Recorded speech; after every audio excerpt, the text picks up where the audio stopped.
Welcome to Through the Doorway. I am your host, Tom, I'm Dana. Loki, and Courtney. and today's topic is voodoo. Yes. The voodoo that you do, is that voodoo? Technically, this should have been last week's episode. We did leave a post on the page. We canceled last week's episode. I had to rearrange the office. Tom here was changing the setup of his office, and we moved around our living room, so we got kind of busy.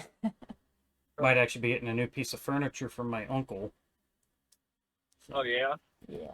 Yeah. So, yeah. At least I got a gameplay video out last week. Oh, yeah. I dragged my feet on doing that. I know, me too. I know I should to break up the podcast and, that way it's not just all through the doorway. But, I really don't like doing the gameplays because everyone else does them. I'd rather play what I want to play instead of, oh, this person's playing that. Well, I don't care that that person's playing that. You know what I mean? Yeah. So I play what I want. But also another reason I don't really do the videos, I really don't want to half the time. Yeah. I'm not gonna lie, I just don't have that spark for the gameplay videos that I used to. I mean, I might try to come up with some different type of entertainment instead to fill in gaps. Right. I'll finish the games that I started though. I'll at least finish them. But anyway, our topic today was supposed to be voodoo because there's an actually huge misunderstanding when it comes to voodoo. Everybody assumes it's all voodoo dolls and, sacrificing stuff, and it's all bad and putting curses on people, and actually it's quite the opposite. Yeah. So, let's see. For anybody that doesn't really know, voodoo is actually a religion that was called Voudon. Well, yeah, there's a religion called Voudon. Voudon and voodoo are kind of one and the same.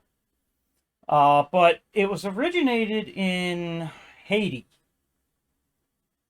Mm-hmm. See, because a lot of people think like New Orleans, Louisiana, the South, and it's like you see a lot of stuff like that, but it's actually not here in the U.S. where it originated. Trying to think what else.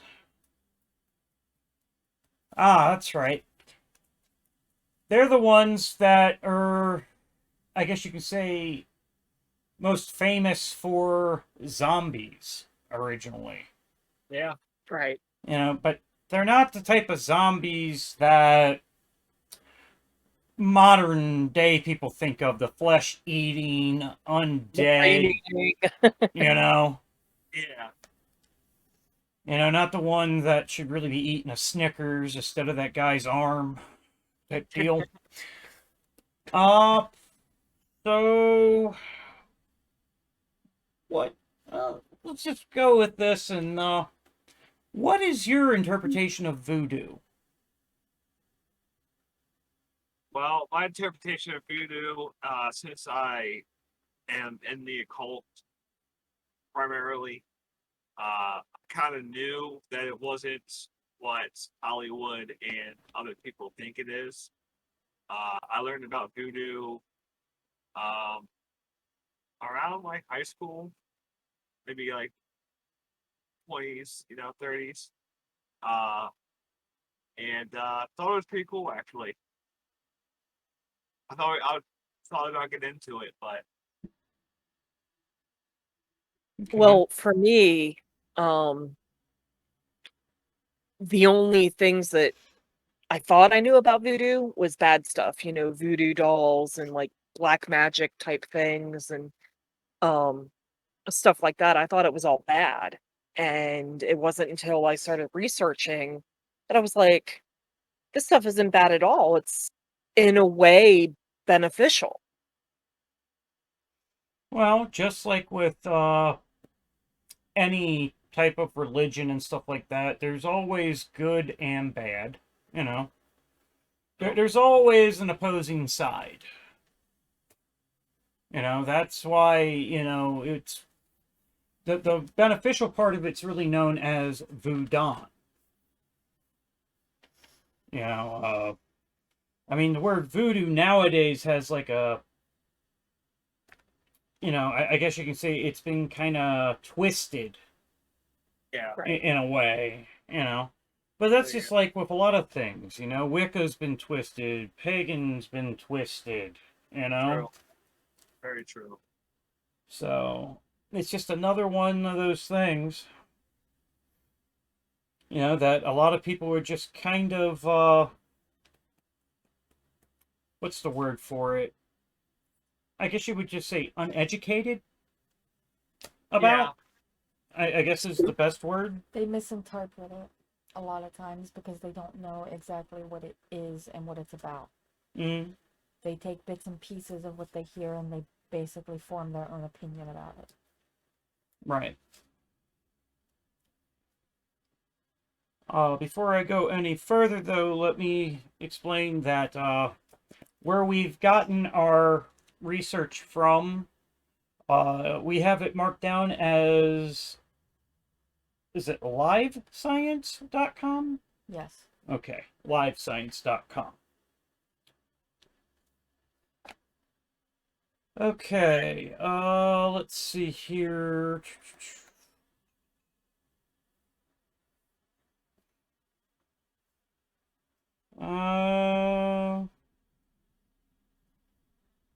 So there are followers in Jamaica, Brazil, the Dominican Republic, and the U.S. So it is kind of spread a little bit, not much. Mm-hmm. In the Caribbean, the U.S., and South America. Right. And when it comes to Voudon, it's referred to a whole assortment of culture elements, personal creeds, and practices, including an elaborate system of folk medical practices, a system of Ethics transmitted I across couldn't see that. generations. Ethics transmitted across generations, including proverbs, stories, songs, and folklore. Voudon is more than belief, it is a way of life. And that was actually that was a Haitian professor at Hartford's Trinity College called Leslie Desmangles who wrote that in a book called The Encyclopedia of the Paranormal. Okay. All right, and with Voudon teaches belief in a supreme being called, I'm trying to read that. Does that say Bondi? I think it's pronounced Bondi. Bondi. Bondi's probably actually have to pronounce it right. Yeah. And this is an unknowable and uninvolved creator god. correct. Something very interesting. A lot of people play World of Warcraft. Anybody who has actually gotten to the Zandalar continent. Bolsandi? What's that? Does that have to do with Bolsandi? Yes. The thing of it is though, not him per se, but when you get to the Zandalar continent in WoW, it's got more of like a kind of an African theme. Like the trolls have always kind of given you that impression of like Jamaica or Africa with the accents. and the Oh, the Zandalar believe Loa. in Loa. Loa, that's And right.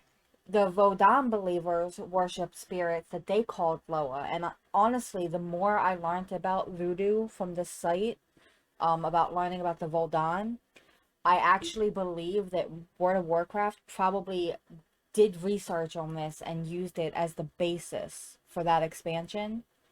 Because, Well, I that's mean, interesting. you have the one race, the Volpera. Look at what their little section of the continent is called. Isn't it Voldoon? Voldoon, yes. Oh So yeah. there's a lot of it kind of, in my opinion, interchanged. I think that they based that expansion on a lot of what came from this religion.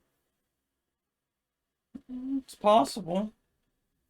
Because if you think about it, I think even the Dark Spear Trolls had witch doctors and stuff And like they did that. all those blood sacrifices and blood rites and all that kind of stuff, which is something else you hear about a lot when it comes to voodoo and the like dark practices of it.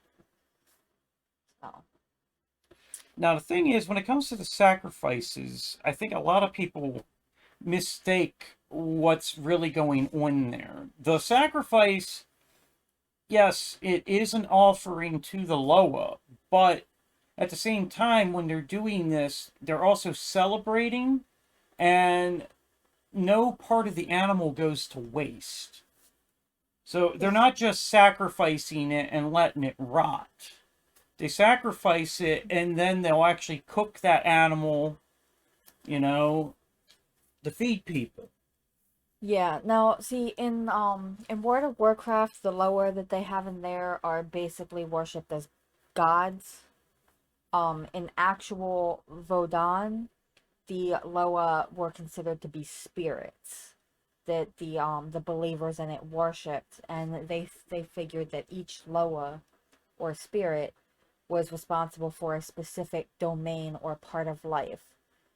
So they had some that were like spirits of agriculture who would deal with like farming. You might pray to them if you owned a farm and you wanted a good harvest. They had Loas that were in love with, they were basically in charge of love. If you had any kind of relationship things, you would pray to them. So, I mean, they even had some, like, the big one you hear about in World of Warcraft is Juan Samdi, who is the Loa of Death. Yeah, And I'm sure that the Vodan, I couldn't find mention of one, but they probably had one that they worshipped for the dead also. I would imagine so.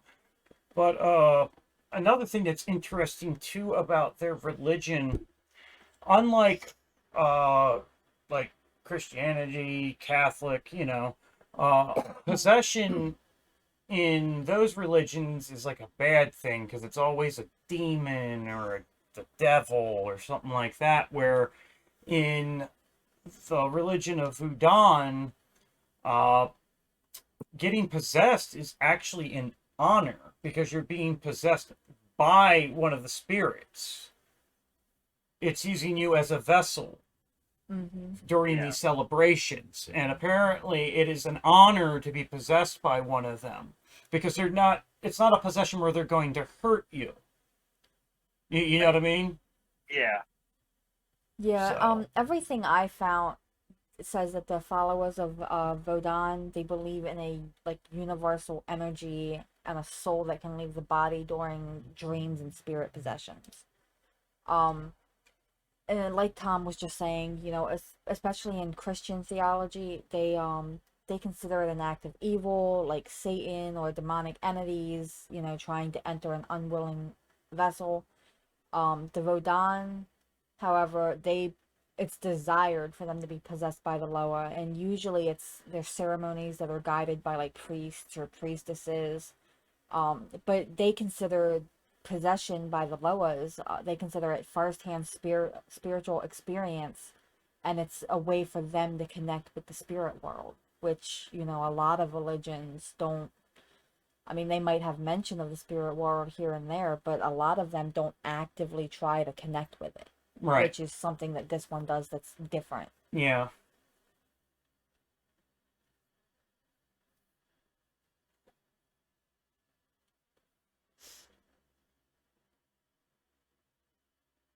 So, do you have anything to add to that, guys? Or Well, there is no uh, like standardized dogma in voodoo. So, Yeah. and that some temples will teach different things, like animal sacrifice. And that's because it's all up to interpretation. Right, And then they yes. pass on the way that they interpreted it. Beds, beads, and voodoo dolls, which is actually not. So practitioners at voodoo do not stick pins in voodoo dolls to dedicate voodoo dolls in particular Iowa and use them to attract an Iowa's influence. So Mhm. it's not like bad. It's more like a possession tool. yeah, pretty much. Animal sacrifice, depending on the Iowa being addressed, it provides spiritual sustenance for the Iowa. The flesh is cooked and eaten by participants. Now, when you say Iowa, how is that spelled? IWA. Okay. That's I'm not sure about the pronunciation. It could be So something it's either different. Iowa or Iwa. I'm leaning towards Iwa though. It probably is Ewa. It probably is. that's what I was thinking too. I kept seeing it spelled as IWA. Yeah. Um, so how about we go into some of the history of how Voudon came to be? Okay. Oh, right. Would you like to start or should I? Well, I guess I can start. Let's see. Voudon originated with slaves who combined elements of their West African traditions and beliefs with the Roman Catholicism imposed upon them by their masters in a process called Syncretism. syncretism. Let's see. A 1685 law forbade the practice of African religions and required all masters to Christianize their slaves within 8 days of their arrival. Wow. Yeah, that's not basically you had a week to fall in line or I don't normally cuss during this, but back then, man, Christians were really assholes. Yeah. yeah, and the They slavery were. was condoned by the Catholic Church as a tool for them to convert Africans to morally upright Christians. The slaves were forced to adopt Catholic rituals, and they gave them double meanings, and in the process, many of their spirits became associated with Christian spirits. So you'll find that a lot of them, the names might either be the same or similar, and what they stood for would probably be really similar. Just basically, from what I get, is that many of the Africans being forced to drop their religions and pick up this new one were like, okay, well, if you're gonna make us believe this, we're gonna give it a double meaning. That way, when you're telling us we're doing this as a thing of faith, we're actually doing this. So what's actually interesting about this, though, is they managed to work Christianity into Voudon because during the day they'll go to a Christian church, right, and do all the stuff there, but at night they'll do their Voudon celebrations and rituals and stuff. Yeah, like the Christians have their saints, and that's basically what they said. Their spirits are associated with the Yep. Christian saints. In that same book that the Leslie Desmangles wrote, she also had another note that she put in it that many, and this is a quote from what she said, many of the African spirits were adapted to their new milieu. I don't know if I'm saying that right, but this happened in the New World. Ogun, for instance, was the Nigerian spirit of ironsmiths, hunting, and warfare, and he took on a new persona.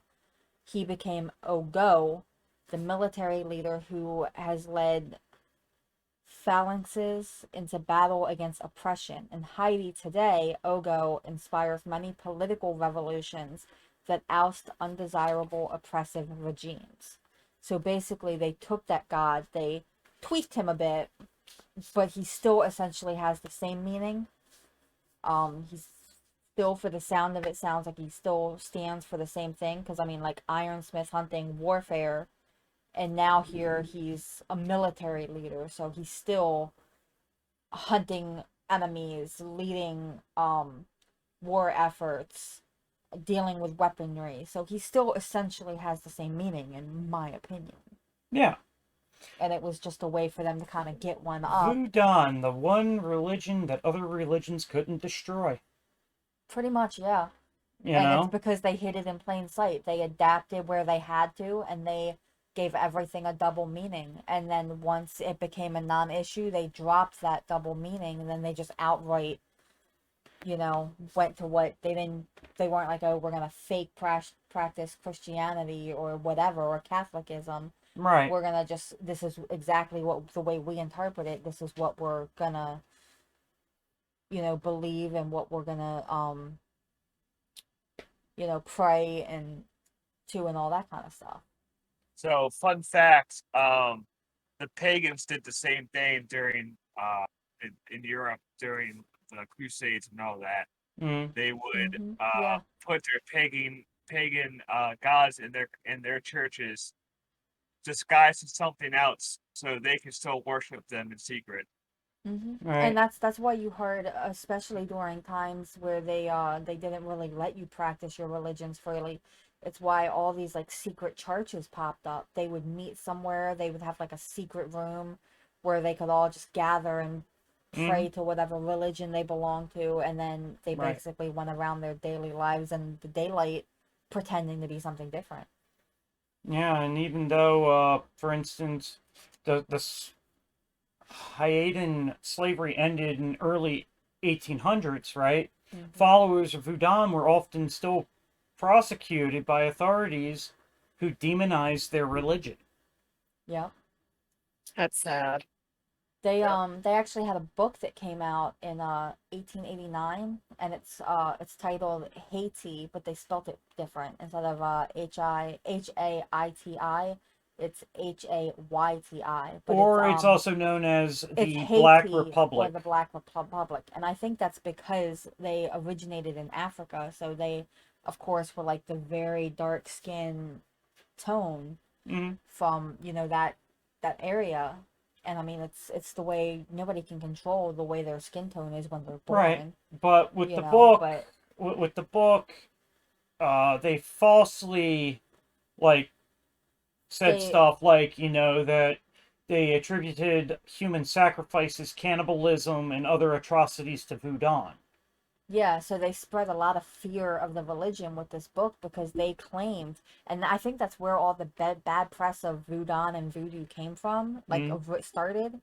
And this book probably was very popular at that time because, I mean, look at what time. It was the late 1800s, especially when all that witchcraft stuff was popping up, and the hunts were like dying down or even just getting started over here in the New World.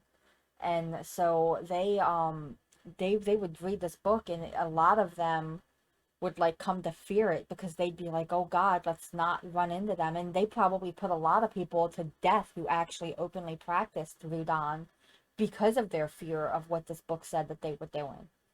That's like putting a sex offending pedophile in a neighborhood with an elementary school, and watch how closely the people in that neighborhood watch these people. And Right. many fundamentalist Christians to this day still regard Voudon and Voodoo with suspicion, associating it with the occult, black magic, and Satanism. Yeah. It's fear. It's fear that does it. Fear mongering, And pretty they much. the term voodoo, which is the first, this is when it first popped up, was when all that kind of stuff happened. They basically took voodoo and they used it as an adjective to describe something that's unknowable, mysterious, or is simply unworkable.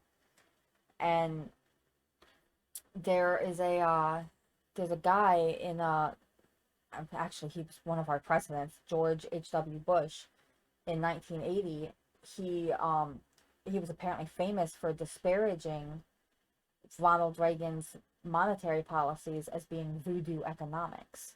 And it's like, just because you don't understand it doesn't mean that it's not relevant. Right. but they took everything they couldn't understand or they couldn't explain, and they were like, it's voodoo. And so that's where voodoo popped up for as a term. Before then, it was all still regarded as being Voudon. Yep.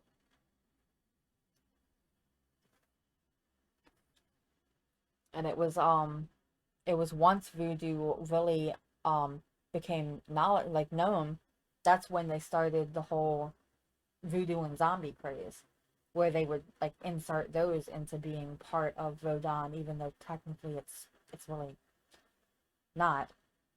Um, Right.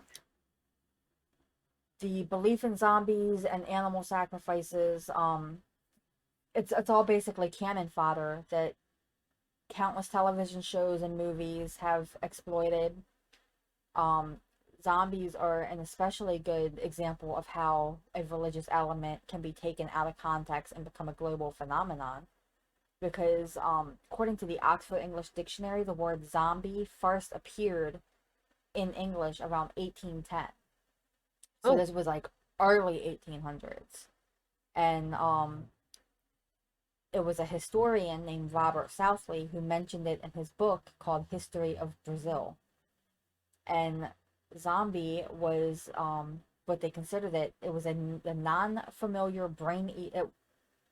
it wasn't the familiar brain eating like man like monster. What they considered in was that like many Vodan Loa, they thought it was a West African deity, was a zombie. The word later came to suggest the vital human force leaving the shell of a body, and ultimately a creature human in form but lacking self-awareness, intelligence, and a soul.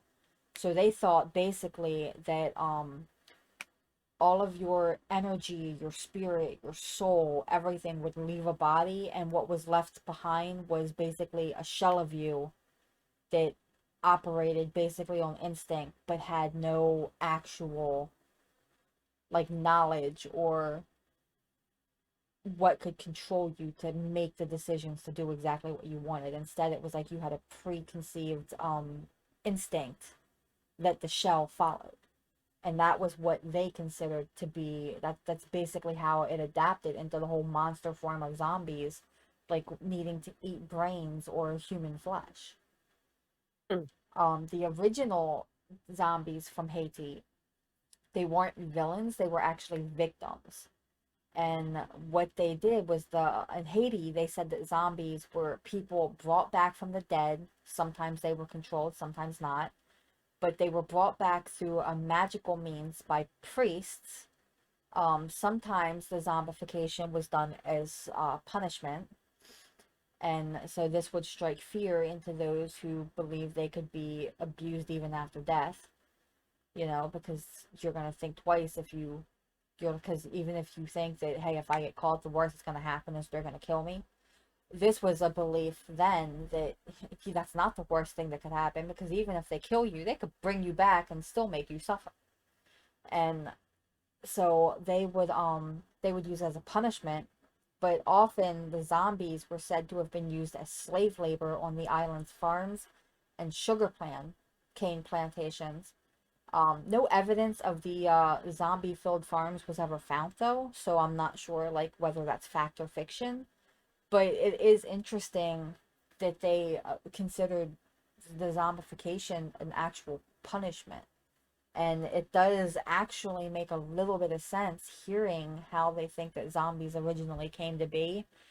It does make a lot of sense, because growing up, when we would see horror movies and we would see zombies, it was like, oh, well, for the longest time, zombies were portrayed as slow moving, without any kind of really senses to themselves. I mean, they might actually have a sense of smell so that they could smell like human flesh or whatever, but they didn't have any like speech or thought patterns or anything like that. They got up and they shuffled. But the original zombies weren't flesh eaters. Yeah, They weren't exactly. man eaters.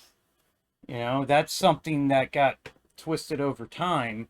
I think that knowing about zombies in Vodan culture and what that book portrayed as like the human cannibalism, I think they basically mixed that to create what what we now consider to be zombies. Well, what made zombies popular was actually Night of the Living Dead. Hmm. All right, the original movie was what, 1969, I believe it was. Yeah. He filmed that. But the Greg might thing, know when but the that. thing is, it was called Night of the Living Dead. They weren't called zombies in that movie. They were actually considered ghouls. So I just find it interesting how it got turned from ghouls to now they're zombies. It was 1968 when it came out, the original. 1968. Okay, Yeah. I was off. Okay. Not bad, yeah. But Yeah, it's definitely it's, you can see the way the original religion was, and you can definitely see the way that they twisted it. Um, New Orleans actually has a lot of they had a lot of refugees from like Haiti and stuff. And that's where a lot of these slaves brought over to the Americas probably congregated after, slavery was outlawed. And I think that's one of the reasons that New Orleans, that's one of the first places you think when you think of voodoo. And I think it's because it has such a, it's probably the largest concentration of people with um ancestry to Haitians, whatever you want to call them. Um, but that's probably the largest concentration of them who don't actually still live in Haiti or the surrounding areas. And so I Right. think that's one of the reasons that when we think of voodoo and we hear of voodoo, that the first thought to a lot of people is New Orleans. Mm-hmm. And they still Yeah. practice a lot of those beliefs down there. And they made it a big source of income for them, because it's part of the tourism industry. They knew that people are really interested in it, so they themed it all to it. They have shops, they have tours, they have exhibits, they have museums, and they take the city's historic connection to Voudon, and they basically use it as a way to get their religion known. I'm sure that there's some people who have gone on these tours and heard what the religion's about, and then they decide that, hey, they're going to actually start practicing this religion themselves. It's a way for them to not only make money but convert people to their religion and explain exactly what their religion is, and just keep the hype going. There's actually a And it doesn't hurt that they have Mardi Gras. horror franchise that shows you the real twisted things that they've done to voodoo, and that's actually the Child's Play franchise. yeah, Chucky. yeah. I forgot about that. You know, Yeah. it shows you how they twisted it so much. You know. Yeah. And that's probably part of the reason why I always thought, voodoo was bad, was evil, Yeah. was because of those things. But like I said before, Christianity, you know, uh, being Catholic, stuff like that, they have their ups and downs too. They have their bad sides and their good sides. Right. You know, every religion has something that can be demonized in it. Yeah. Right. It's just the way things are. Yeah, so basically what they say is they say that Voudon has a largely undeserved reputation as a sinister religion. And some Voudon rituals do actually involve animal sacrifice. It's hardly unique, as many other religions, like religious traditions, involve animal bloodletting. Right. And that's Christianity has traditions that involve animal bloodletting. Islam's do, Judaism, Hinduism, they all have traditions and rituals that involve bloodletting. And the irony is that Rodin's best known and most sensational features, which includes voodoo dolls and zombies, they actually have very little to do with the actual beliefs and practices of Rodin. Exactly. So, Yeah. they took this religion and they basically pulled it apart, and they sensationalized some parts of it, made up others, and the ones that became super popular are things that were made up and have actually nothing to do with the religion itself. That's true.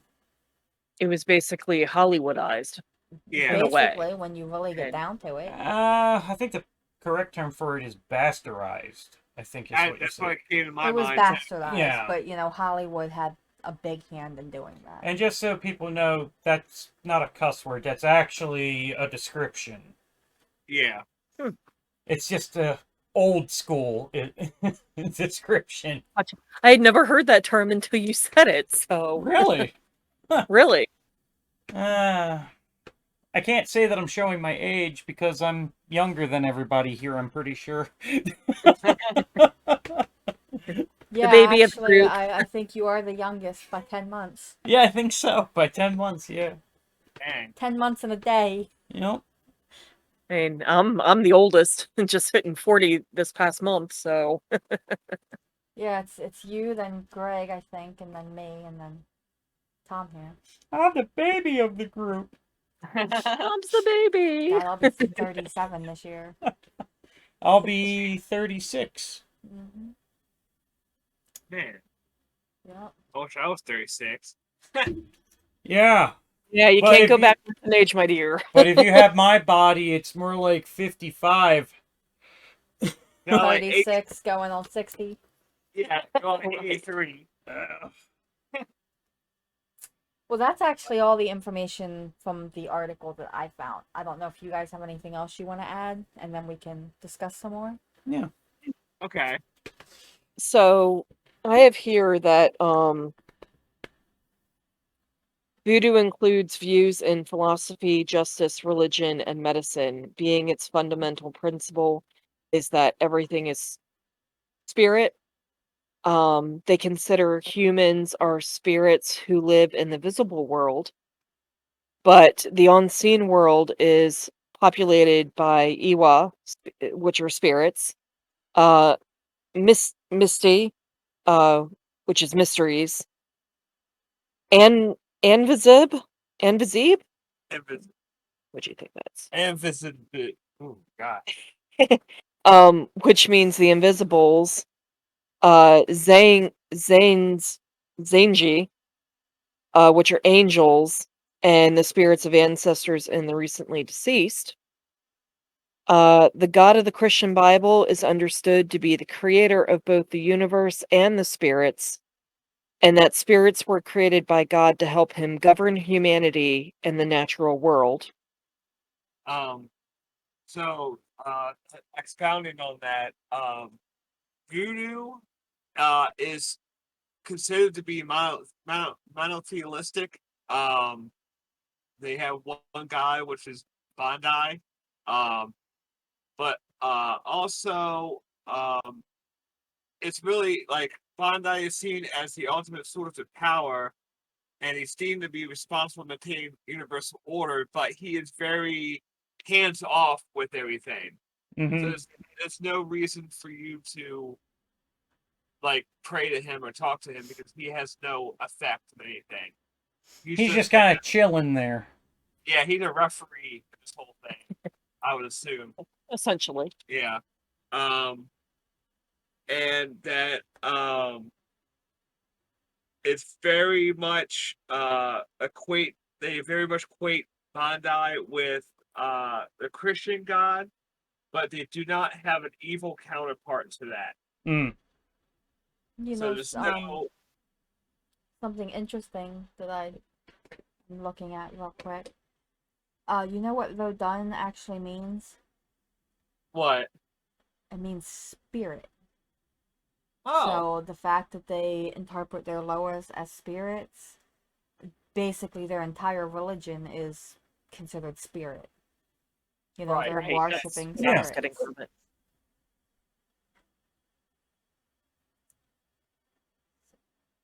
huh, that's interesting. Yeah, it is. Um, so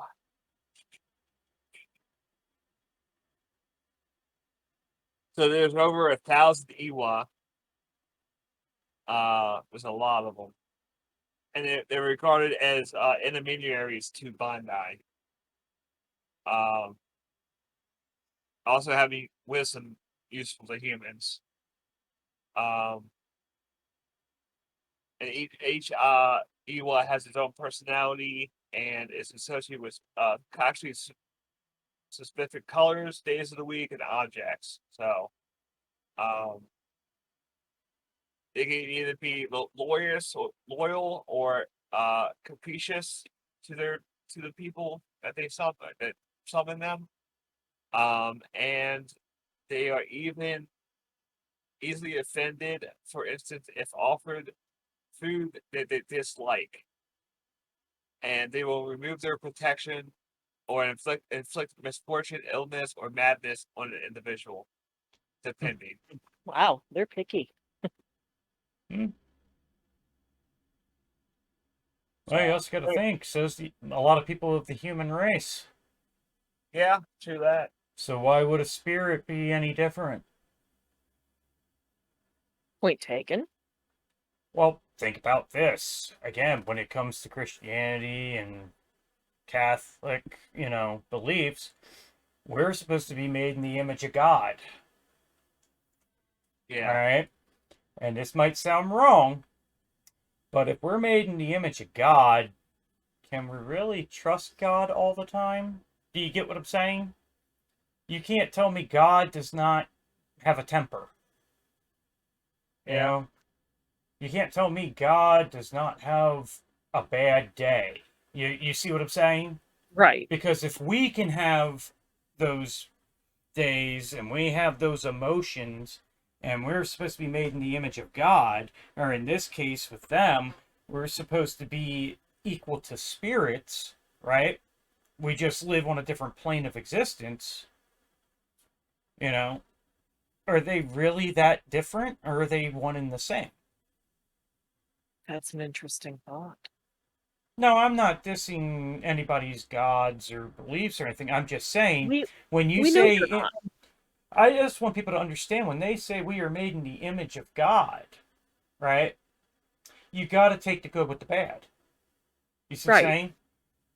If we're made in the image of God, then why do we get mad, get sad, get happy, occasionally feel lonely, then you feel loved, and stuff like that, right? If we have those emotions, where did they come from?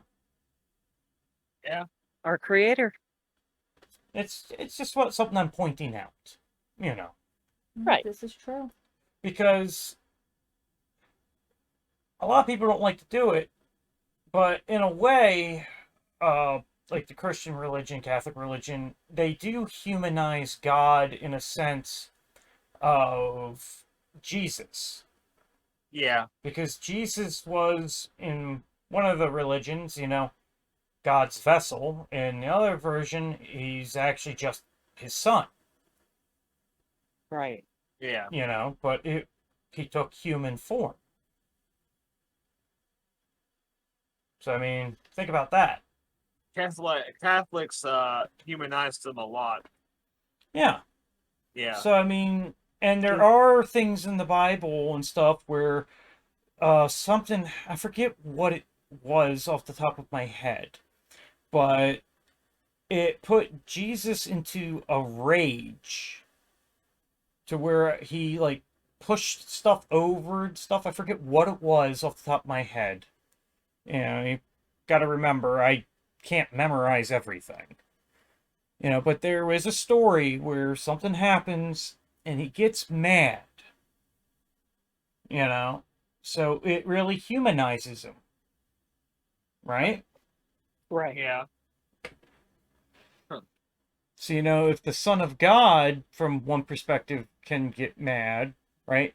Or, God himself in human form can get mad. Well, see, here's the thing. Yeah. One of the things people don't really think of, they portray Jesus, God, all of them as being these completely pacifist, benevolent people. If we're Yeah. made in the image of God, then that includes our souls, our emotions, all of those. If we can experience hate and anger and fear and all that, then theoretically God also should. Well, let's put it into perspective here. Even pacifists have really bad days. I mean, Tom, you're a minister. You have good and bad days. Everybody does. I'm probably the realest minister you're gonna meet because I'm very blunt. Yeah, we You trust me. know, I'm the realest one you're gonna meet because I do not just follow a set of rules. If No, you something don't. seems off to me, I look into it. You what's the term? You walk to the beat of your own drum. Pretty much. Yes. Yes, pretty much I do. And the funny thing is, a lot of people that witness what I do, and when I explain stuff to why I do it, they actually look at me and say, I understand God way better than most people. That's the Yeah. ironic part in that. You can get real about it. Everybody has good and bad days. I think that those who are like ministers, pastors, all that, they're so used to like a lot of them who are actively preaching, a lot of them are so used to preaching about like peace and love and pacifism that they just have a better handle on not letting their anger and stuff affect them. Right, but the problem is... It's not that they don't feel it. They The definitely problem feel it. is, a lot of them have a habit of holding it in. Yeah, you Right. can't And hold when you anything hold in it in, completely. bad It's things eventually happen. going to come out. You know, because I've known some that have acted happy in front of people all the time, right? And I can see right through. To where I'm an Right. honest person, all right? Where even in a grocery store, if somebody said, "How you doing today?" right? If I'm having a bad day, I'd say, "Not too good." You know, but I'm honest. Right. You know, but then after that, I'll say, "How was your day?" You know, I don't go on about my day, but I let you know I'm having a bad day. I got I don't lie. right after my foot surgery when I would go into a grocery store and I had that cast on my foot, Mm? and even now still being in the surgical shoe, anybody who notices it, I get a lot of, wanting to know what happened. And it's because everybody has curiosity. They want to know what happened Well, to you. They want to know what's different, what's going on. It's a way for people to connect. well, take me for instance. I'm 36. You know, one of my arms has to be constantly like this for it to function properly. I have to walk with a cane. You don't think that sparks curiosity? People stare at me like crazy when I go places, and I'm not gonna lie, it does annoy me. Right. You know, if they're curious, just come up and ask me. You know what I mean? Don't just stare at me because that's just going to annoy me. And I will Right. make it clear that you're annoying me. Right. Because Yeah. even if I don't say the words, my face will say you're annoying me. The face says it all. Oh, we've seen it firsthand. I may be able to curb my words and bite my tongue, but my face cannot hide. Right. You're too expressive. That's the thing. Exactly. You know, but I mean, this takes us back to the whole thing with voodoo, you know? They, treat the spirits as how they would want to be treated. You know, they treat them with the respect and stuff, you know? Heck, there's even a thing that they do during some of this where they will put alcohol in their mouths and they'll spit it on things that are made to praise the different Loa and stuff, and they're doing it saying that they're trying to get the spirit drunk to try to gain their favor, so they can ask them for a favor and stuff like that. It's very interesting. They don't actually drink the alcohol; they put it in their mouth and then they spit it, and it's actually like a sign of respect to the spirits. Oh, that's very interesting. Yeah. I like that So I mean, think about it. They that little try to tidbit of they try to give the spirits alcohol and stuff like that. You know, so they really do humanize the spirits and the Loa. right. Right. So apparently the Iwa it's divided into actual nations, and there are 17 of those. Mm. Some are like let's see. Let me just pick uh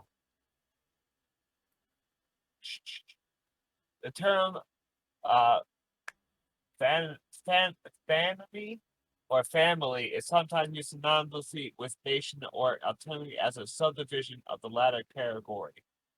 Uh, there are Rada, and then there's uh Pet Petwo, Petwo, and then they are the largest, the most dominant. Um, the Rada, the Rada are named from Ardia in the city of Dahomey Kingdom of West Africa. Um, they are sweet tempered, so they do have like different. I wouldn't say emotions, but different personalities Mm. Right. and yeah, traits. Um, the Petwa Pet Petwo Iwa are conversely Iowa child or Iowa Cho, indicating that they can be forceful or violent and are associated with fire. They're socially transgressive and they're subversive. Uh, Rada Iwa are seen to be cool, and the Petwo Iwa as hot, Hmm. which is kind of interesting that they assign hot, cold, and personality to a certain genre of them. Yeah. But again, it humanizes it. You see what I'm Yeah, saying? yeah, yeah. It really does. It really ties into that. In a way, So I think they humanize things better than a lot of other religions, surprisingly. yeah, it seems like They, it. yeah, they seem to. Yeah, they really do.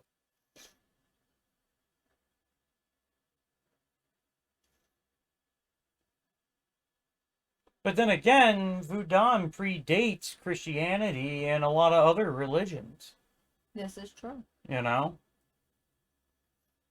Just like the pagan religion is very old. Right, Older than- Yeah, right. The Druids. Christianity is a very newish religion in the scheme of Yeah, things. I think people forget that though because it's split into so many categories: Catholicism, Protestants, just regular old Christianity, uh, Baptists. Yeah. Jewish, yeah, Judaism, What? Lutheran. yeah, Lutheran, But in a way, they still all go hand in hand. Mormons.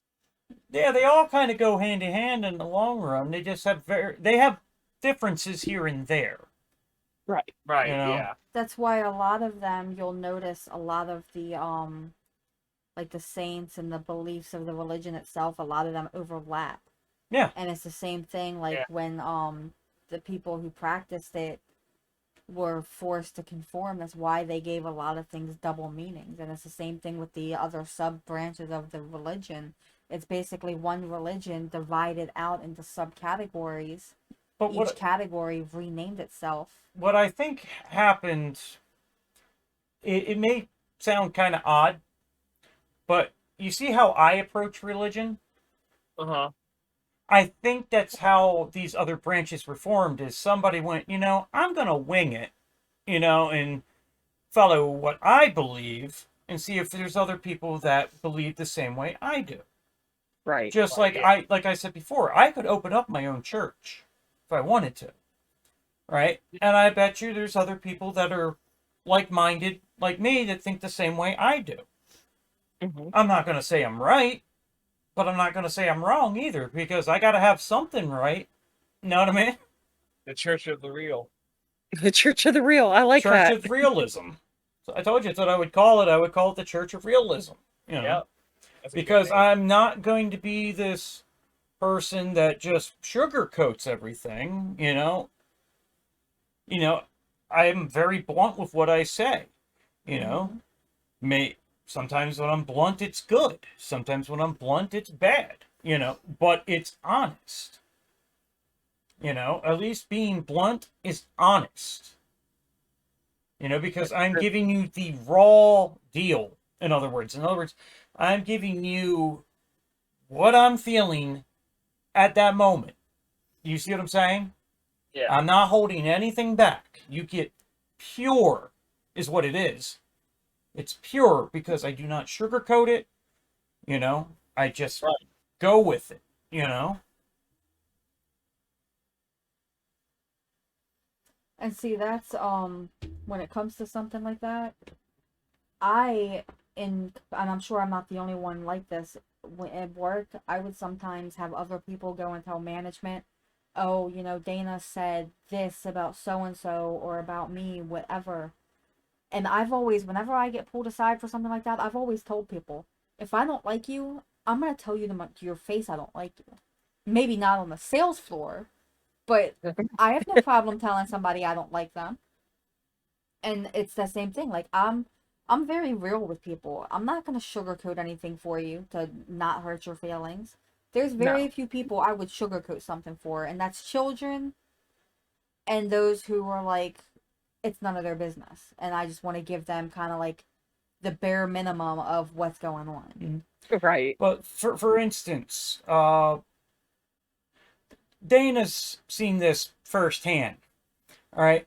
When I've dealt with people's children in the past, Oh. right? For some reason, children love me. All right. And Dana believes it's because I don't treat them like kids when I talk to them.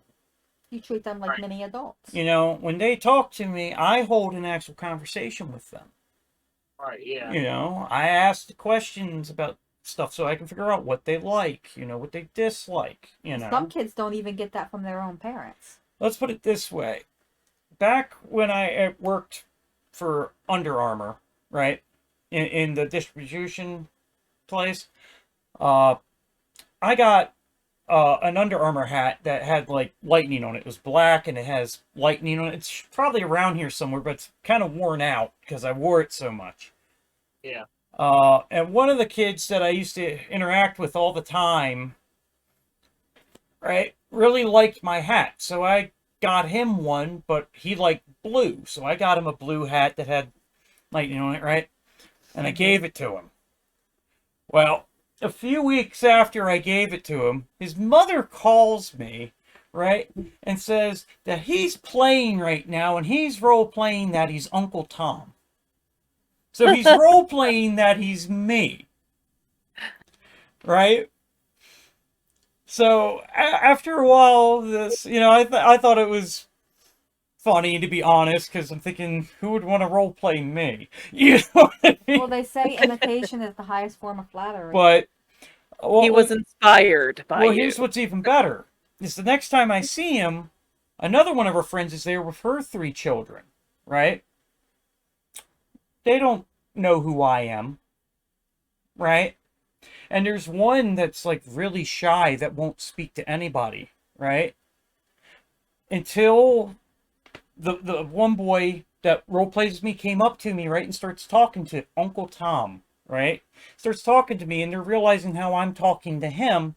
They all start calling me Uncle Tom. Even the shy one comes up to me and starts talking to me, calling me Uncle Tom. Which baffled his mother. Because she said he's never taken to anybody like that before. You know? It's all about how you talk to people. Right. See, I can be real with kids without being nastily blunt. You see what I'm saying? There's a time and place. When I'm blunt with a child, it's more or less I'm being very direct with them so they can understand exactly what I'm saying. I'm not trying to, hide it behind anything in a way to where they kind of go, huh? I just say it in a polite way. Right. That's different, but it's still blunt because I'm still saying it how I want to say it. And there's not like a whole lot of thought going there. I just know how to talk to them. Yeah, there's a right way and a wrong way, and you seem to know the right way. Mm-hmm. Well, a lot of kids, when you really get down to it, especially when they hit like a specific age, they want you to treat them like adults. That's why you hear a lot of teenagers when a parent tells them, no, you can't do this, whether it's going on some kind of class, like some kind of vacation with a friend, getting a cell phone, being able to stay up later, stay out later, whatever, go places without the parent tagging along, they always use that excuse of, I'm not a baby. And it's, they want to be treated not necessarily like they're your equals, because they're not. You're the parent, they're the child. They want you to give them some kind of freedom to make their own mistakes and learn from them, or at least acknowledge that they have a brain that can form a fully functioning opinion. But you see, Right. I think what helps me relate to people, even when it comes to religion and stuff like that, is because one, even when I say something negative about their religion, it's not that I believe that it's negative. It's I'm looking up research, and I'm just Right. saying what the research says.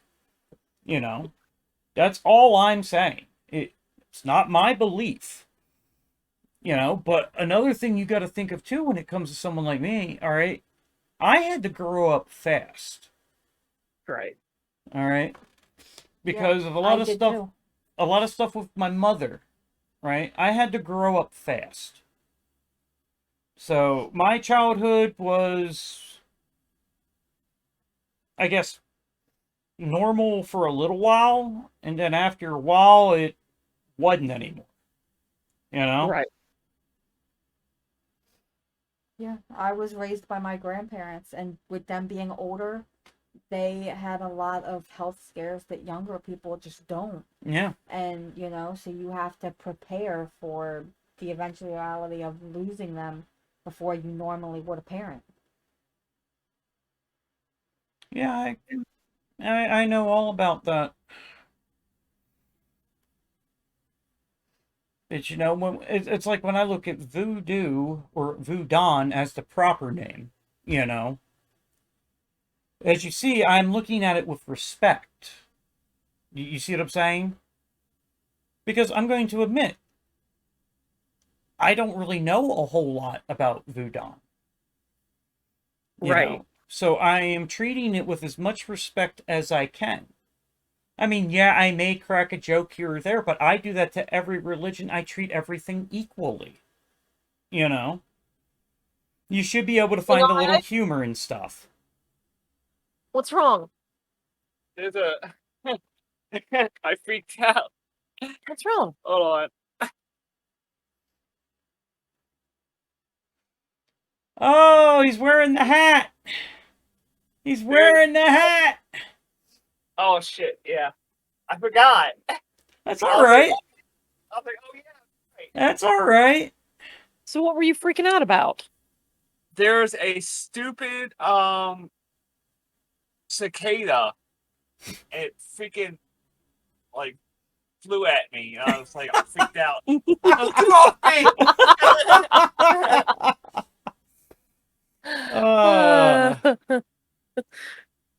Jeez, I gotta get rid of it. but I mean, it's just like I'm talking about. Where I add a little humor to some of this, right? Well, think Right. about this. I mean, you even got to think it's kind of funny that there is a place called Voodoo Donuts. Mhm. Know what I mean? Yeah. Yep. And it's just a little thing that we figured out when we were looking this stuff up. I don't remember that. Where's that And it's at? actually here in Baltimore. There's actually one here in Baltimore. There's one here in Baltimore. Huh. Donut trip. But I mean, they even make like voodoo doll donuts. Yeah. Yeah, that is on their menu. I've seen it. It's rather interesting. They have a banana cream pie donut. That's But I mean, you got to think that's just kind of funny in a a way. lot of them are in Oregon, Well, I'm not surprised. Colorado, Yeah, we'll have to take a donut trip just to see what these donuts are really all a about. lot of them in Texas, California, Florida, down in Orlando, Washington. But you said there's one actually here? Give me 1 second. Yeah, I think she said there's one in Bmore.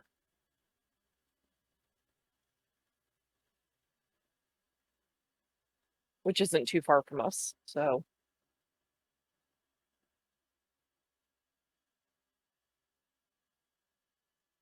Apparently, Arundel Donuts has a Voodoo donut, I guess, on its menu. Arundel Donuts has a Voodoo donut?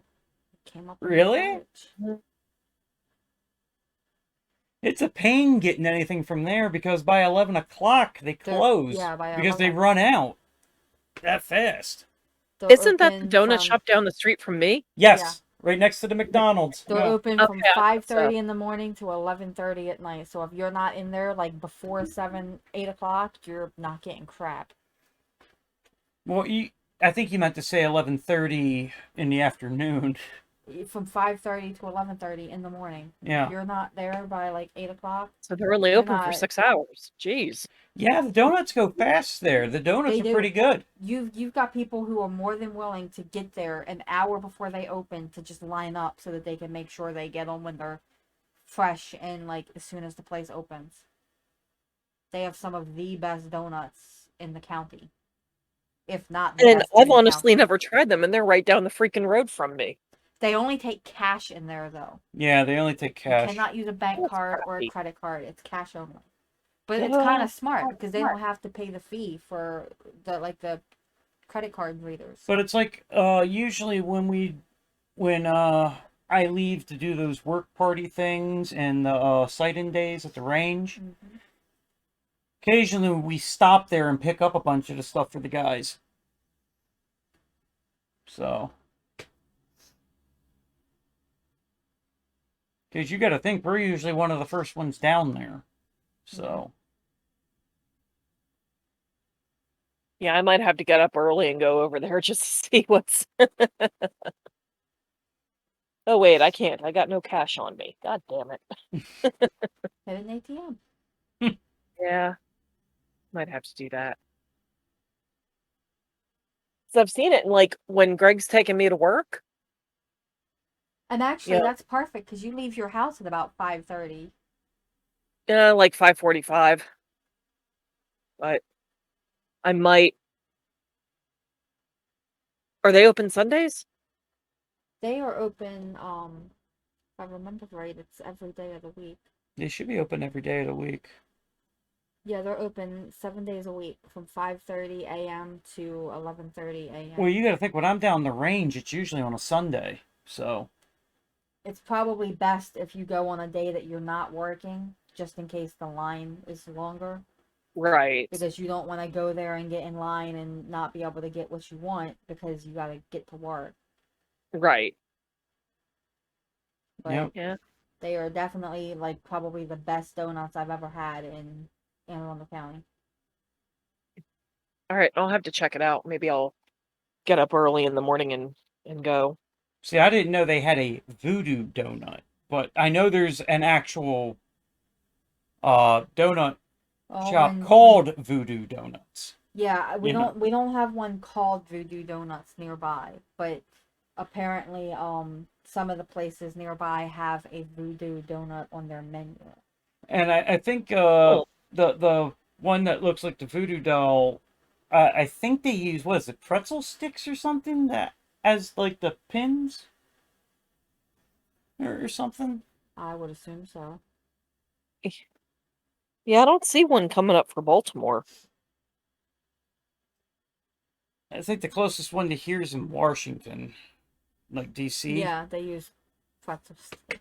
So yeah, they use a pretzel stick for it. As like the pin or something. Yes, Gotcha. but I mean they Yeah. made more than just the Voodoo doll, you know. Right. Right. They're gonna have your typical glazed and whatever. Oh yeah, they'll have all sorts of things, and then they have some that look like what is it, coffins? Mm-hmm. Yeah, they have. They Ones... have a donut called the Butterfingering. Ugh. I could so take that out of context, but I'm not going to.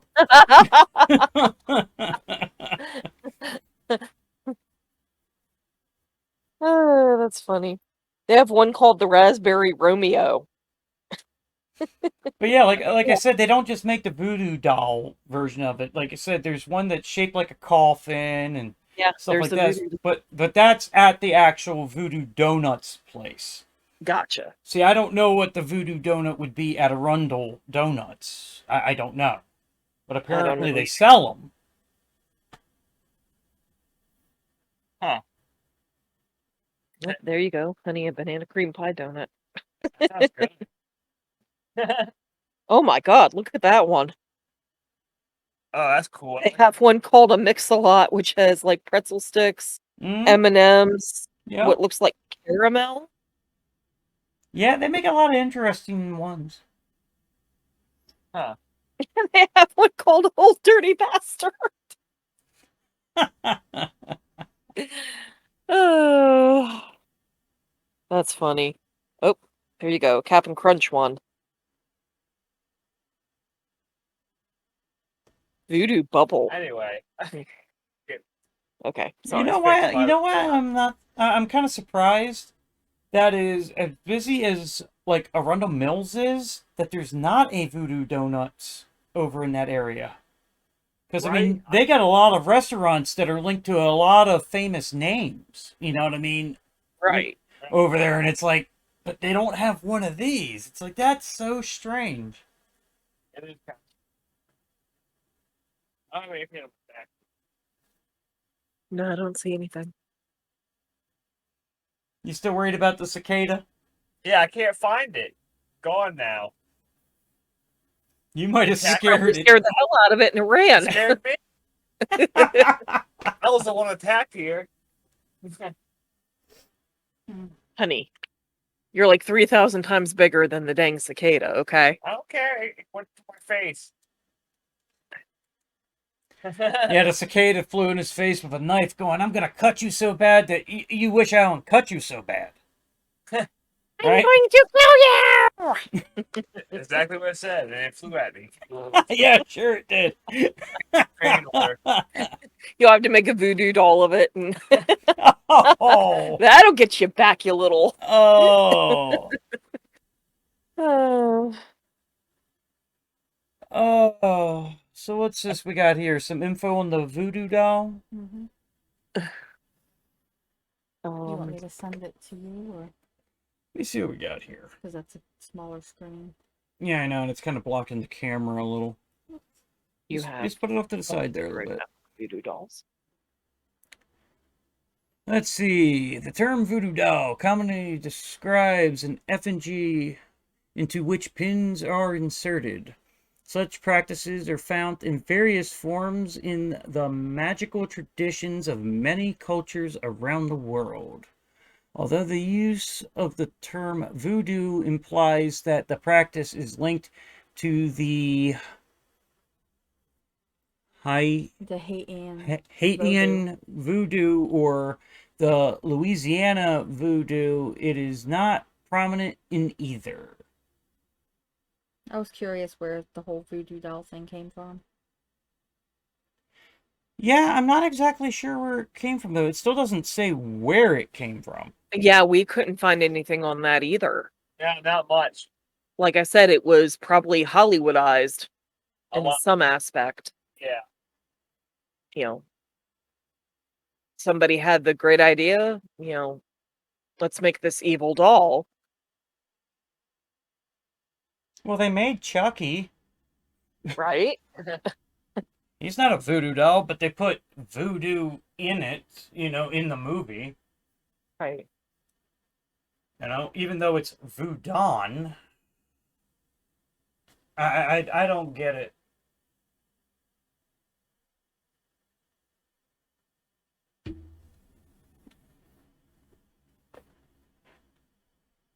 Not even in the wiki does dolls come up at all. Yeah. Try an actual Google search, see what you find.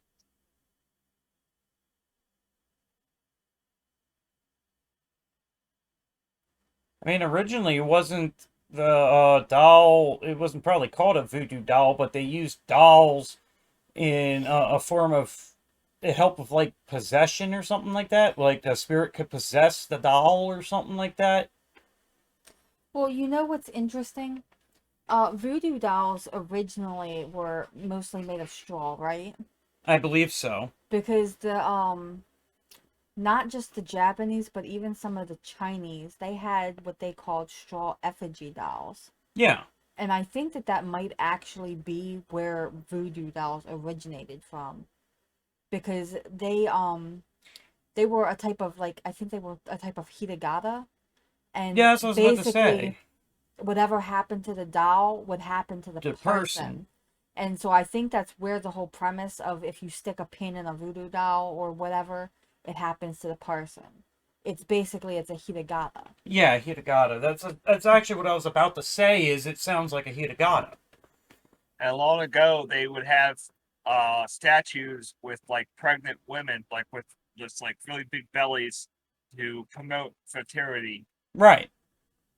and that's kind of where that came from as Where well. if you like rubbed its belly, you would become pregnant. Yes, yeah, It's also kind of like with Buddhism, where supposedly if you rub a Buddha's belly, it's for good luck. Oh yeah, I heard about that too. You know. So there's a lot of things with different religions and stuff like that where some type of effigy is used, be a doll, be a statue. You know, it always takes on some type of humanoid form usually. yeah. You know. Uh, for like Catholics, right? I know the crucifix, the one with Jesus on it. You know, you used to hang that up for protection. Yes. You know.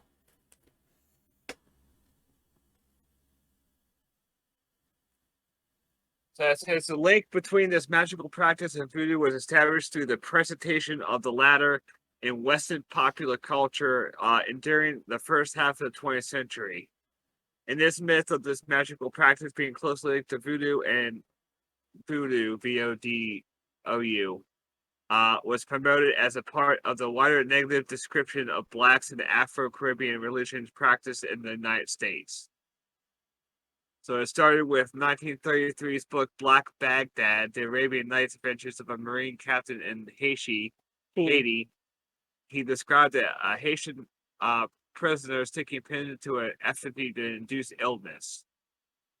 And then So, in other words, it sounds like the version of the voodoo doll that we know nowadays was actually just a marketing ploy. yeah, and racism. And racism, yes. Yeah. Compared to what they would have originally used the dolls for, they twisted and perverted what they would have used it for. And you know what? I forgot that they did use a voodoo doll in Indiana Jones and Temple of Doom as well. I forgot about that. When he was in the cave. Don't get mad at me. I've never seen one of those movies. I haven't either. I've also never seen any Star Wars movies. I haven't either. Where's my gun? Tom has it. Damn it. You got me again. I'm foiled. You have the other thing. Oh yeah, I like that from hell. I'm not a fan of space. So to me, space is just kind of boring. Well, he'll never go where no man has gone before then. I imagine if I went into space, I'd probably be bored, is what I'm saying. Is, oh, whoop-de-doo, there's no gravity in this thing, I can float. And then I get bored with it about in 10 minutes. And the main reason I can't watch a Star Wars movie is every single Star Wars movie starts off so slow. Yeah. She tried to get me to watch the Lord of the Rings trilogy. I made it through the first movie, but I was like looking at her begging, like, please let me do something else. I don't blame you because it's 3 hours long, so that's really a lot long. They're good movies. They are. My thing is, they might be good movies, but if you don't catch my attention within the first 10 to 15 minutes, I'm going to go find something else to do. I think the book is better, to be honest with you. But Well, you get what I'm because- saying, is Yeah. if nothing happens within the first 10, 15 minutes, I'm done. Right. Yeah. It's just how I am. Yeah. Now I can watch Mel Brooks' version of it, Spaceballs. You know what I mean? And that's a funny movie. That's a really good one.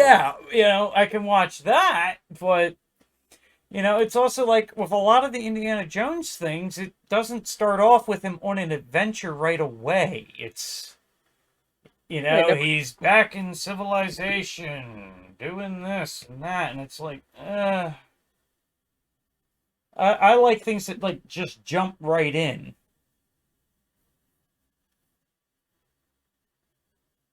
Apparently, I'm going to look this up more, but it says by the early 21st century, the image of the voodoo doll has become particularly pervasive. It has become a novelty item available for purchase, with examples being provided in vending machines at British shopping centers. What? I told you that's exactly what they did. Is the voodoo doll is not the same type of doll that would have been used in Voudon originally. It had a completely different purpose. Vending machine. So pretty much I said pretty much what it was is they used it as marketing. It's merchandise. A way to capture the public's attention. I mean, don't get me wrong, Voudon could use it, in a positive way. Right. They could use it to market their religion to other people, get people to understand it better, and use it that way. It's like, hey, buy this voodoo doll, You get what I'm saying? Yeah. And help us out with this or that, I mean, they could, because, I mean, voodoo came from Voudon, so technically it's their thing. Right. Yeah. Doesn't matter if somebody made something up for it. Guess what? They should be allowed to use it to help themselves out. Right. Yeah. Not So only that, if they want to scare the living crap out of people, you know what I mean? They could make it. They could act like, yeah, this is really going to do this. You know what I mean? Just to mess with them. Right. Yeah. Yeah, I looked it up. To just being like novel for toys. Yeah, it's pretty much all it is. Yeah. But some of them were creepy. Well, I mean, think about it. Nowadays, right? The Ouija boards that you can buy in, like, stores that are made by, like, what is it? Hasbro or Milton Bradley or something like that? Mm-hmm. Am I really going to take that Ouija board seriously? Because it can glow in the dark? It's a piece of cardboard. Anybody Mass with produced. stuff at home could make one. Do you see what I'm saying? I'm not saying Ouija boards don't work, but the thing that you're buying is not an authentic Ouija board. It's a piece of cardboard with a piece of plastic that you move around. A real Ouija board would be made out of wood. There'd be real glass in the part that you move around. You get what I'm saying? It would be a real Ouija board. Yeah. That's what I'm saying is you got things that are just trying to market to people. Yeah. Yep.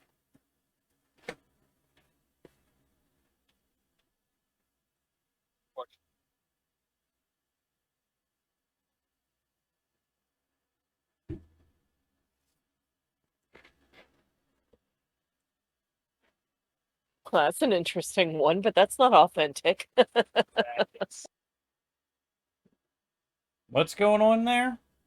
I'm looking up. You should. Now that you said it, I'm Share looking screen it. up Ouija boards, and I'm looking at like custom Ouija boards on Etsy, Mm-hmm. and a lot of these, some of these are pretty cool. Can you screen share that? I mean, yeah, I can. Do it. But you see what I'm what I'm getting at is when it comes to something like a Ouija board or something, if it's made by Milton Bradley or something, it's not gonna work. They make children's toys, not. Exactly. They're not really qualified to make anything. Well, I mean, I'm not gonna say they're not qualified. For things to work, they to have my to be. knowledge, they're not qualified. But for things to work, they have to be made out of genuine materials. You know? Because the materials are supposed to have energies to them, which is what makes them work. No, I'm not going to say Ouija boards work and that they don't work. You know, I just know that the ones you buy in a toy store aren't going to work. You know what I mean?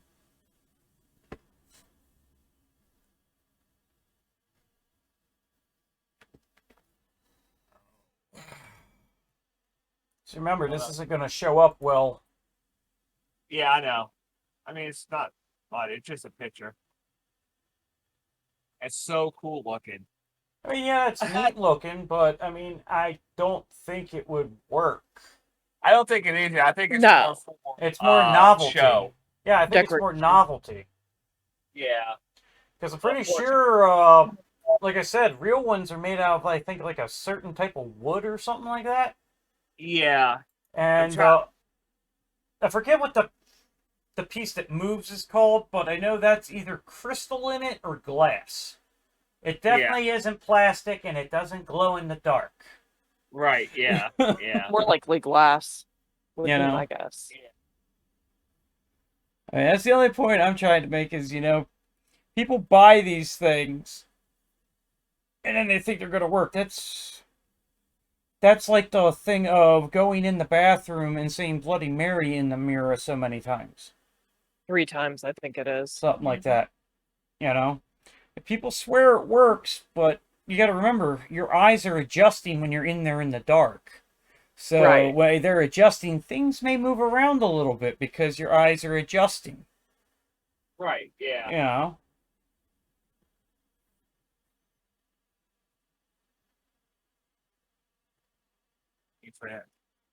I mean, think about it. If it was that easy to summon something supernatural, we wouldn't be having this podcast right now. Right. Know what I mean? Well, the paranormal at that point would have a more like legitimate following, if that was true. Which would make this podcast pointless. Because sightings and cases of it would be a lot more You know. like, abundant and actually proven. Exactly. Yeah. It wouldn't be scientific anymore. It'd be, well, I mean, it would, but it would be a proven theory instead of just the speculation. But I mean, that there's like it is different right now. games that kids have been playing now and stuff like that. One called The Midnight Man, one called Three Kings, Yeah.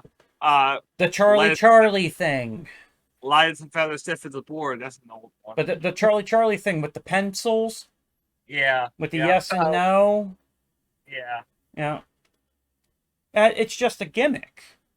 It is. I'm not saying everything's a gimmick because I haven't messed with all this stuff before. But I remember in an old video, me and Mike messed around with a Ouija board. Yeah. It was a glow-in-the-dark Ouija board. Okay. All right? So I'm pretty sure me and him both realized that wasn't going to work. But we did it anyway. And then I let him keep that Ouija board just because I ain't got a use for it. Right. Yeah. I mean, I could have set it up in the background, but really, what's that going to do? It might look cool. Maybe. Yeah, but then it becomes pretty much a pure decoration piece. Yeah, pretty much. Yeah.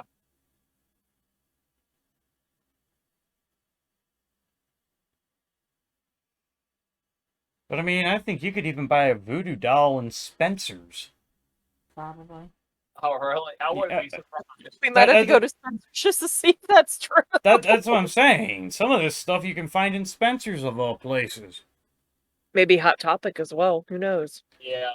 Well, I don't know. Hot Topic kind of changed the way they were. Oh, There's a reason they're called Hot Topic. They change their inventory with the times. Whatever's popular. Whatever is trending is what they're gonna carry. Yeah. Yeah. So the stuff that was trending back when we would shop there, they don't sell anymore. Some Yeah. of it they do, but I would say at least 90% of it they don't. Yeah. Like those trip pants used to be super popular when we were teenagers, with the chains and all that, and you don't really see them anymore. I remember there used to be Oh. a shop called the Turning Wheel Oh, I Mm. missed the turning wheel so bad. where you could have found like stones and I went in there every gems. day. Yeah, it was so nice. I Mm. love that store. There's still one in Baltimore though somewhere. Mm. We'll have to find it. There's also the Bell Book and Candle too, which I've never been to as well. Yeah, because it used to be in that little shopping center right where the Bob Evans and stuff is, right? Yeah, that's where it used to be.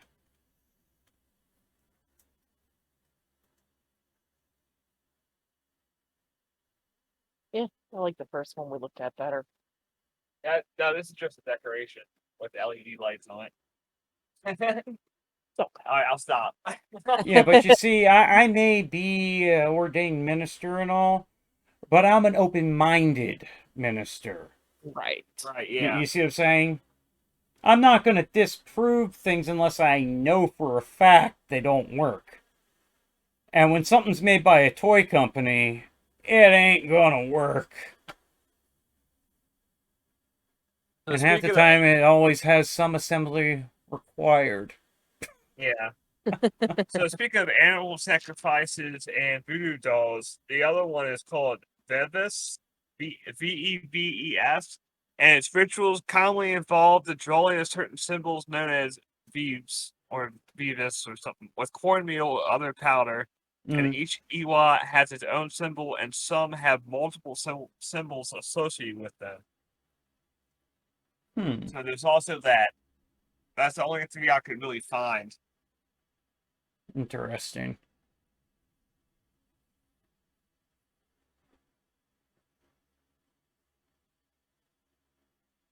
I mean, it is kind of interesting how things have gone for voodoo, Voudon in modern day, you know? Yeah. Oh yeah. Yeah, definitely been bastardized a lot and still here though. Yeah. I mean pretty much the entire island of Haiti that's their religion. It's voodooism. Or Voudon. Well, a lot of places, too, also still have Christianity mixed in. Right. Like I said, there's a lot of places where during the day they'll go to church, but at night they'll do their Voudon celebrations and, you know, Right, yeah. because they link the two together. Right, yeah. It would be interesting to try to take a trip up to New Orleans though. And visit like Down, the voodoo you mean? down. Yeah, I know, I do that. I don't know why. Let's just not do it during hurricane season. Yeah, let's not Yeah, do that. let's not. I mean, no offense, it became a swimming pool. That's what it should have stayed. Everybody could have moved their culture up. You know, they could Yeah. have moved further up. You just need better mitigation for You know. floodwater. Yeah, but the Well- thing is, did they ever do that when they, you know, got the water out? You see what I'm saying? Did they fix anything to try to stop that from And you- happening? And you think they would have learned, but Probably did, but not as much as they should have, right. which is always the I way. mean, I'm not picking on them, but I'm just saying from a common sense point of view, if my house ended up underwater, right, Yeah. I don't think I'd be living there anymore. I think I would move higher ground. I'm just saying. Well, if you think about it, though, Katrina was once that doesn't happen very often when you get a level 5. Yeah, I get that, but still, my point is, if you know it can happen, and then it finally happens, guess where I'm not living anymore? Know what I mean? Yeah, well, a lot of Right. people did move out from that because they're just got I don't want to have to replace my stuff like every other year. No, yeah. Well, Right, right. It yeah. would get way too expensive. Way, way too expensive. unless you got a way to make my house rise with the water level. You know what I mean? Where it floats on top. You know? Noah's Ark.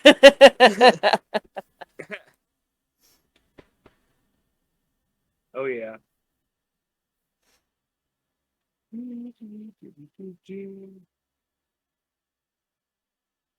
I mean, think about it. Where we were living before here, it flooded like 4 times. In a Guess where week. we're not at it? Guess where we're not at anymore? There. There. 4 times in 1 week. Yeah, 4 times in 1 week. So getting back, I want to actually talk about this before Papa Legba, also known as Legba. He's the first Iwa to be saluted during ceremonies. He is depicted as a feeble old man wearing rags and using a crutch. He's regarded as the protector of gates and fences and of the home, as well as roads, paths, and crossroads. The second Iwa that's usually greeted is called Marsa, or Sacred Twins. Mm-hmm. Every nation has its own Marsa. Marasa. Marasa. It reflects the belief that twins have special powers. Um, Agui. Agui is associated with aquatic life and protector of ships and fishermen. They are believed to rule the sea and his consort, Las Serene, La Serene. Serene, which kind of is like the French word for siren, which is kind of interesting. Or mermaid. And she's a mermaid or siren, and is sometimes described as Isel of the waters because she is believed to bring good luck and wealth from the sea. And there's one, actually, it's more, but Isel Frida, and it's the Iwa of love and luxury, personifying feminine beauty and grace. There's Isel Dantor, is an Iwa who takes the form of a peasant woman. Zaka, he does life, crops and agriculture, and he's usually addressed as Papa or cousin. And then he has a female, which is Iwa Kuzin, and Loco is vegetation, giving healing properties to various plant species. Ogu is a warrior Iwa, so with weapons. So there's a whole bunch. Like everything you could probably possibly think of, Mm-hmm. there's an Iwa for it. I just wanted to go through that because the most important one is Papa Legba, because he's highly regarded in their religion. But that's kind of like with, I'm pretty sure with the Native Americans, there was always like a spirit for everything, you know? Yeah. Yep.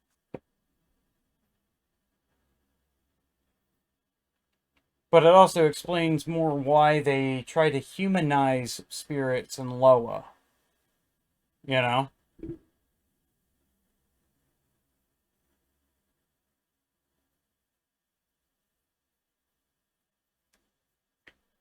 Huh.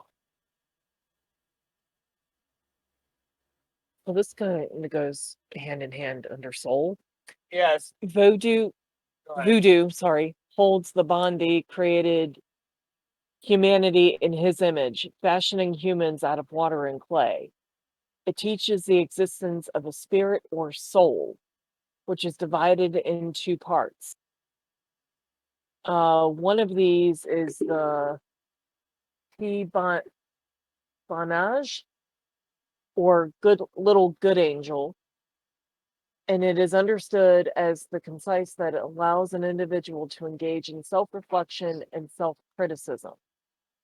The other part is the Quo-Benage, or Big Good Angel, and this constitutes the psyche, source of memory, intelligence, and personhood. These are both believed to reside within an individual's head. Sorry. They believe that the Guo Banji can leave the head and go travel while a person is sleeping. Hmm.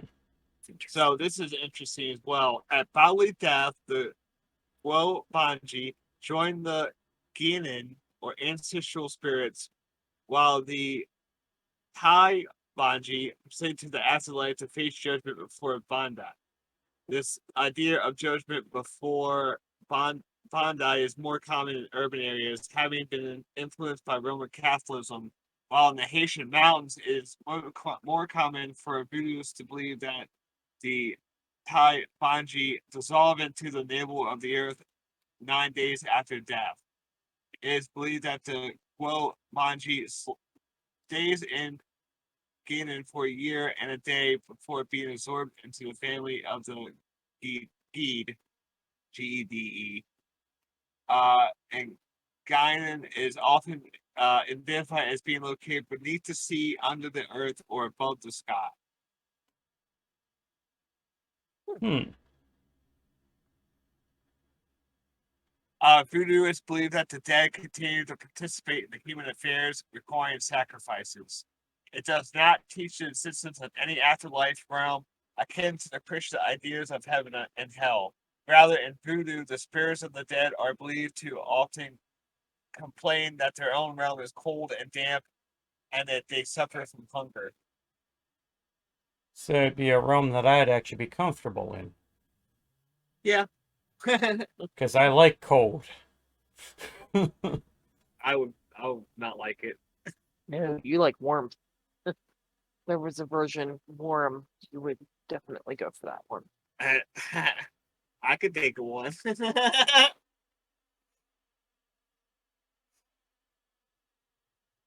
He had that one coming, folks, just so you know.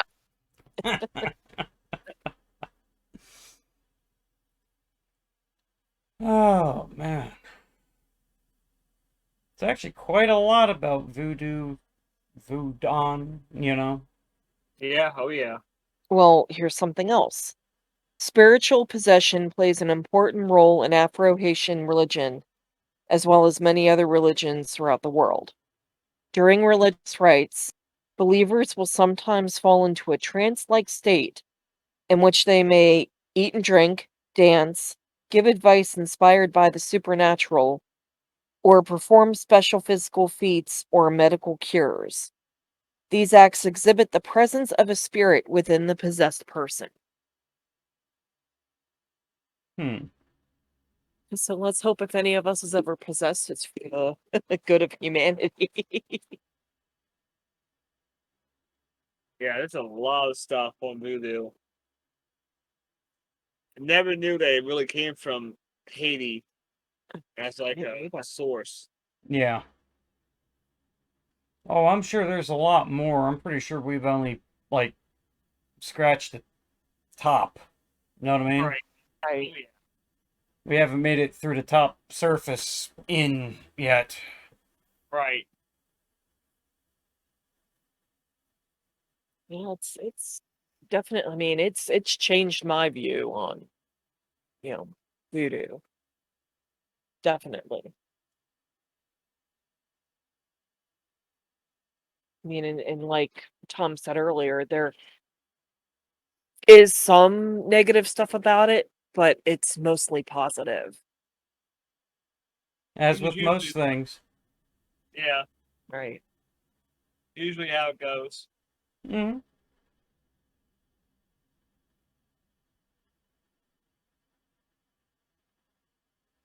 You can't have good without bad. No, you have to have a mix to balance things. Yeah. There's always got to be a balance. Yep. If there isn't a balance, then things go haywire. Yep. You were. And then the good parts become bad. Yeah. You know? Oh yeah. Oh, good. I'm not tired. Need another Red Bull there, dear. Apparently. Apparently, it didn't give him wings. No, it gave me sleepiness. Yeah, so does that mean we can sue the Red Bull company? Because he never actually got wings. I would consider it false advertising. Right. I Red Bull hired people to come in my bedroom while I'm sleeping and sew wings onto me. I can already see it now. I'm gonna get an email from their corporation. Oops. Dear dear Cypher, cease and desist. Dear whoever you are, bite me. He give my friend the wings he so rightfully deserves. Yeah, they'll give him chicken wings. They shoot me. Probably barbecue chicken wings. Any barbecue. They'd be Uh, gone. Eating them. well, then they would have technically gave him wings, right? Oh. In a small way, yes. Wouldn't that be funny? You buy a Red Bull and you get a coupon for buffalo wings. Then they could say that they give you wings. Go to Wingstop. Here you go. Hey, that's a good idea. Dear Red Bull. What's next? Am I supposed to go after the Pepsi Corporation because Dr. Pepper's not a real doctor? Doesn't have a doctrine? And Hmm? it's not made out of pepper. That'd be disgusting. Oh, jeez.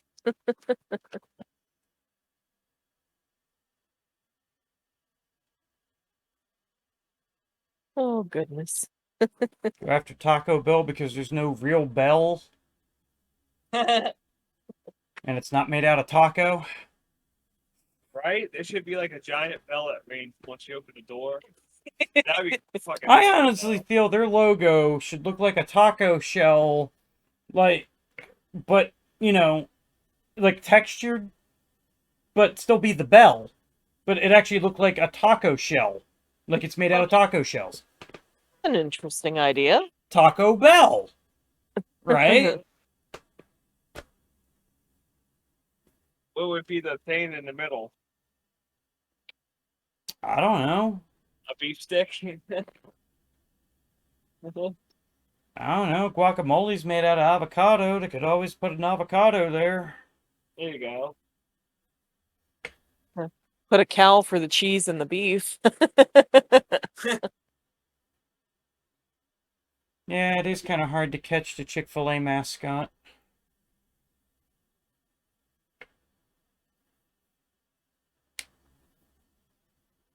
Oh, boy. Oh, it disappeared. My hand, where'd it go? He's a ghost. Well, I guess we can get ready to wrap this up. Because I think we've kind of run out of things to say about this topic, at least this time around. Yeah. If we find more on it, though, there'll be a part 2. Oh, definitely. Yeah. I think there's a lot more that we didn't even scratch the surface of. Yeah, that's what I'm saying, is I don't think we scratched the surface completely here. Probably have to do a much deeper dive. Yeah. Yeah, definitely a lot of stuff. A lot more than I thought. Yeah. Now, if we were gonna delve even deeper into voodoo, what we might want to do for another episode would be to find out exactly what practices people say are part of voodoo, like voodoo dolls, animal sacrifices, all those things, and we might want to see exactly what they pertain to and what they do for those practices, and exactly how they fit into voodoo. Or maybe we can actually try to find somebody that does Voudon Be nice. I said something about that earlier. and talk to them. Yeah, it's possible. Also, like how I read earlier that they have views on philosophy and medicine and things like that. Like, how do they view medicine Mhm. and things like that. Right. It's Stuff something to like, think about. do witch doctors actually exist? That's something we didn't touch on. That's part Yeah. of the voodoo religion.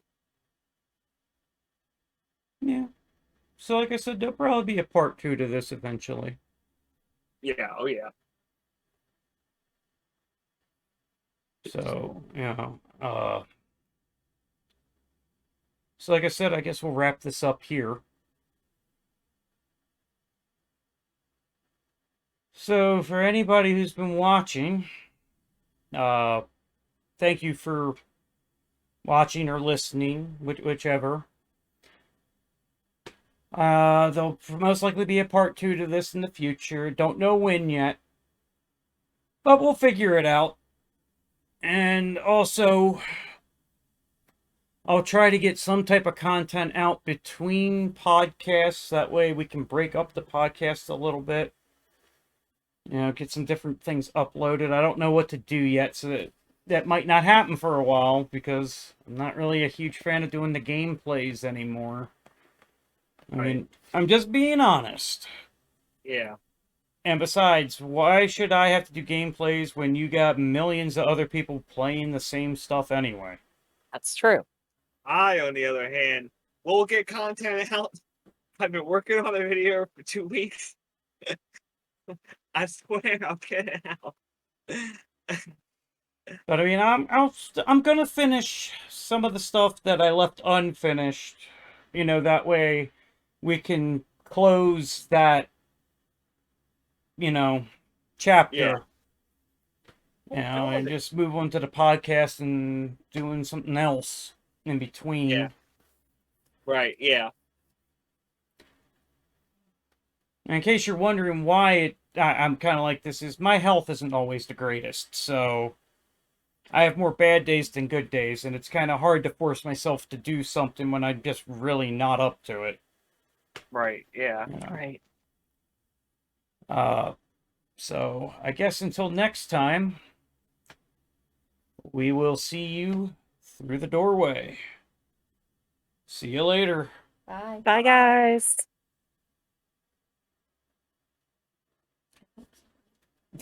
You touched the wrong thing. I don't be on.